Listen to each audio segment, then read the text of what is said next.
How is your week going, retro people? My name is Brad, this is Retro Style Spotlight, and this is your news, notes, history, and retro games to play for the week of April 19th, 2016.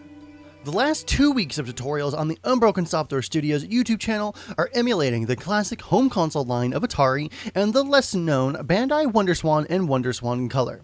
The Atari tutorial goes through the Atari 2600, 7800, Jaguar, and Lynx consoles and how to integrate the historical lineage to LaunchBox. The WonderSwan tutorial showcases hardware that you probably never heard of, and it has some great games you might actually like and how to translate some of them to English. Don't forget that LaunchBox has a premium license as well that you can purchase for extra functionality, and Big Box, our media PC-styled front end. Today, I am leading with probably the most important piece of news, only because I want people to actually get to this part of the video. After 17 years of operation, I regret to inform our users that GameFront will be closing down their servers on April 30th, 2016.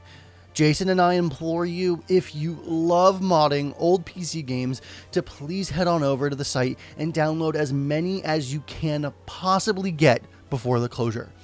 Starting out as FileLeech, then FileFront, then to GameFront in recent years, this is one website that really should never disappear, but lo and behold, here we are.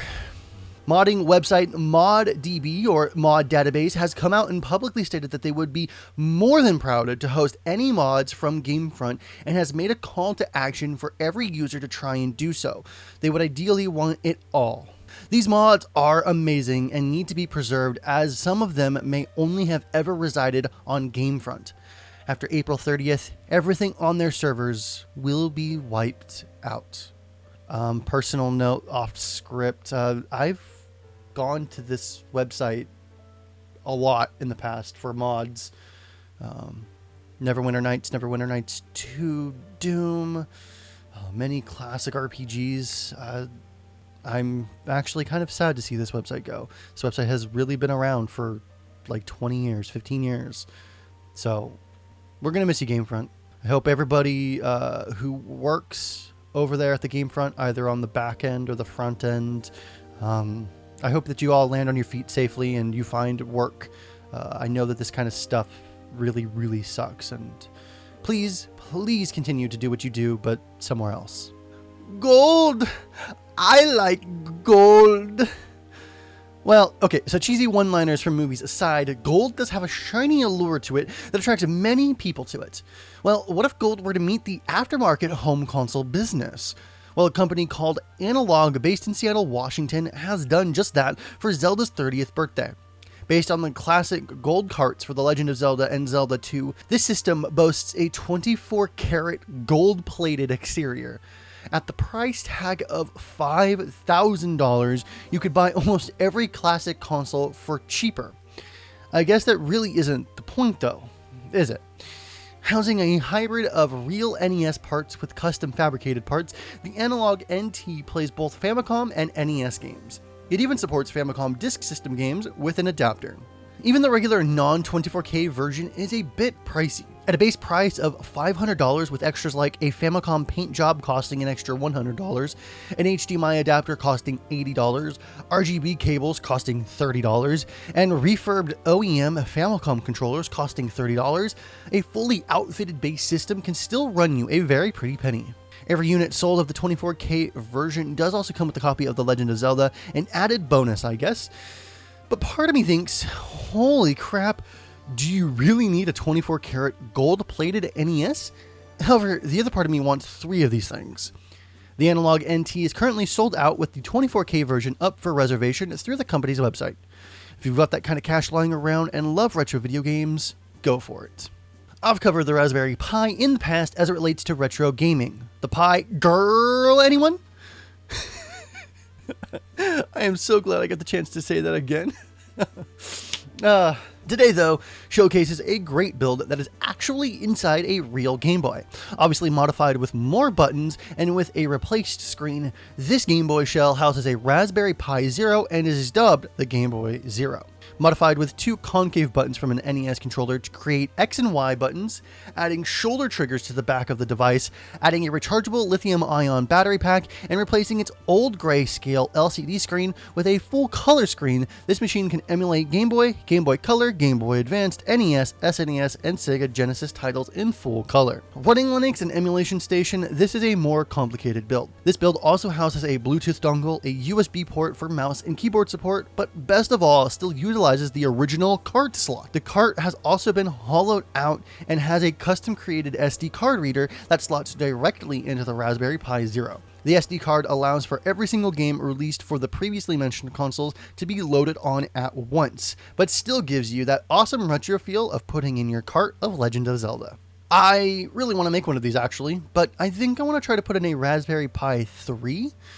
That would be really fun to do. So without a doubt, it is the American Constitution which gives us our many freedoms in the United States, and I am all for upholding each and every one of those sentiments for today's standards. While I love this next story, personally, I do concede that it is probably a very poor choice of paint. Texas-based gun manufacturer Precision Syndicate has created a pistol based on the classic NES Zapper. The handgun looks like a real gun, however, and not a toy, but the design has landed them in hot water. Forget the fact that they printed Nintendo's real logo on the gun, but people have cried foul about a firearm being based on a children's toy. Also forget that they modeled children's toys out of real guns, but I do kind of see the point. The company has stated through their Facebook page, quote, "In light of the Nintendo Glock drama, we feel that the media and our fans need to know that this firearm will not be mass-produced, nor will it ever be." They stated instead that the gun was made for a company friend. The company also made another concession about them not being the first to attempt this. Quote, "We weren't the first to do it, but wow, this Glock turned out good." Fan reaction to the announcement was mixed. Like my own reaction, it looks great, but maybe going a bit too far to base it off of a gaming peripheral. It not being mass manufactured is good. This company would be sued day one by Nintendo. Let's not forget they printed the Nintendo logo directly on a real functioning gun. That said, I do wish it was available for private purchase. I would own one of these in a heartbeat. Past that, it would certainly be up to parents to actually parent their kids based on a product that was based on a toy. This month in 2000, Nintendo sells its 100 millionth Game Boy handheld console. Nintendo also releases The Legend of Zelda Majora's Mask. The Legend of Zelda Majora's Mask is an action-adventure video game developed and published by Nintendo for the Nintendo 64. It was released in Japan on April 27, 2000. Majora's Mask is the 6th main installment in the Legend of Zelda series and the second using 3D graphics, the first being the game's predecessor, The Legend of Zelda Ocarina of Time. Considered by critics to be darker among the Zelda games franchise, Majora's Mask is set in Termina, an alternate version of the usual series setting of Hyrule, where the Skull Kid has stolen Majora's Mask, a powerful ancient artifact. Under its influence, the Skull Kid causes the land's moon to slowly fall towards Termina, where it crashes after 3 days. The protagonist Link repeatedly travels back in time to the beginning of 3 days to find a way to stop the moon from destroying the world. The gameplay is centered on the perpetually repeating 3-day cycle and the use of various masks, some of which allow Link to transform into different beings. Link learns to play several melodies on his ocarina, which have a variety of effects, like controlling the flow of time or opening passages to 4 temples, which house challenges Link must overcome. Unlike Ocarina of Time, Majora's Mask requires the 4MB expansion pack, which provides additional memory for enhanced graphics and more on-screen characters. Majora's Mask was acclaimed by critics who praised the graphics and complex story. So that was Retro Style Spotlight for the week of April 19th, 2016. All the relevant links to everything you heard in this edition of RSS will be in the description below.